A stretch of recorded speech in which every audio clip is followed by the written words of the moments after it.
दोस्तों नमस्कार। हमारे चैनल का महत्वपूर्ण कार्यक्रम जरा बच के आप लोगों के सहयोग से धीरे धीरे लोकप्रिय होता जा रहा है। इस कार्यक्रम में हम न्यूज की एनालिसिस करके आप तक पहुंचाते हैं। आज हम मुंबई के बारे में बात करेंगे। एक समय था जब मुंबई में और गैंगस्टर खुलेआम घूमते थे। ऐसा लगता है कि 12 अक्टूबर को महाराष्ट्र के विवादित पूर्व मंत्री बाबा सिद्दीकी की हत्या के बाद से कुछ ऐसा ही माहौल वापस आ गया है। सिद्दीकी बॉलीवुड सितारों के साथ करीबी संबंधों के लिए जाने जाते थे।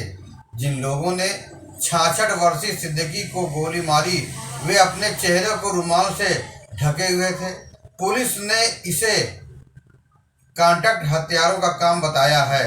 गैंगलैंड स्टाइल की यह हत्या राजनेता, बिल्डर, अंडरवर्ल्ड गठजोड़ की शक्ति, पहुंच तथा कानून और व्यवस्था के प्रति अवमानना को दर्शाती है, जो देश के सबसे प्रमुख महानगर मुंबई में बेखौफ काम कर रहा है। लंबे समय तक कांग्रेस सदस्य और सम्मानित स्टार सुनील दत्त के करीबी सहयोगी रहे सिद्दीकी इस साल के शुरू में अजित पवार गुट की राष्ट्रवादी कांग्रेस पार्टी में शामिल हो गए थे।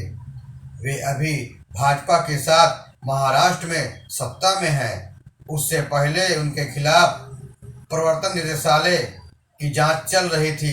पार्टी छोड़ने के बाद वह मामला आगे नहीं बढ़ा। एक सत्तारूढ़ पार्टी के इस कार्यकर्ता की हत्या तब हुई जब तमाम दल आगामी विधानसभा चुनाव की तैयारी में हैं। बाबा सिद्दीकी को एक पखवाड़े पहले ही जान से मारने की धमकी मिली थी, जिसके बाद उन्हें वायु श्रेणी की सुरक्षा प्रदान की गई थी।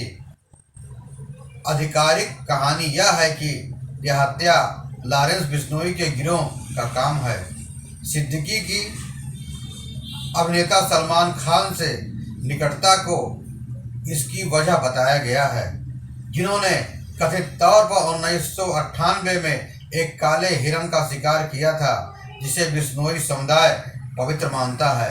इस साल अप्रैल में सलमान खान के घर पर गोलीबारी हुई थी। उस मामले में गिरफ्तार आरोपियों में से एक अनुज थापन ने बाद में पुलिस हिरासत में आत्महत्या कर ली थी, जिससे मामले में एक नया मोड़ आ गया था। अब शायद सलमान खान के सभी दोस्त और उसके सहयोगी बिश्नोई गिरोह के निशाने पर हैं, लेकिन हत्या के बाद कहानी इतनी तेजी से सामने आई है कि कई सवाल अभी भी बने हुए हैं, जिनमें सबसे अहम यह है कि बिश्नोई गुजरात में हिरासत में है। पुलिस ने उसे उसी रात सिद्दीकी मामले में 2 त्वरित गिरफ्तारियां की और उसके बाद एक और आरोपी को गिरफ्तार किया। यह तीसरा व्यक्ति उस आदमी का भाई है जिसने बिश्नोई गिरोह की ओर से हत्या का दावा किया था। क्या यह मामला इतना सीधा और सरल हो सकता है? बाबा सिद्दीकी को रियल एस्टेट कारोबार से जुड़ाव के लिए भी जाना जाता है।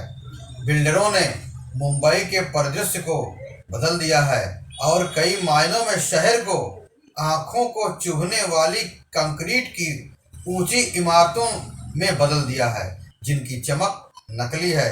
कई इमारतें अधूरी ही छोड़ दी गई हैं, क्योंकि रियल एस्टेट का बाजार बढ़ता और घटता रहता है।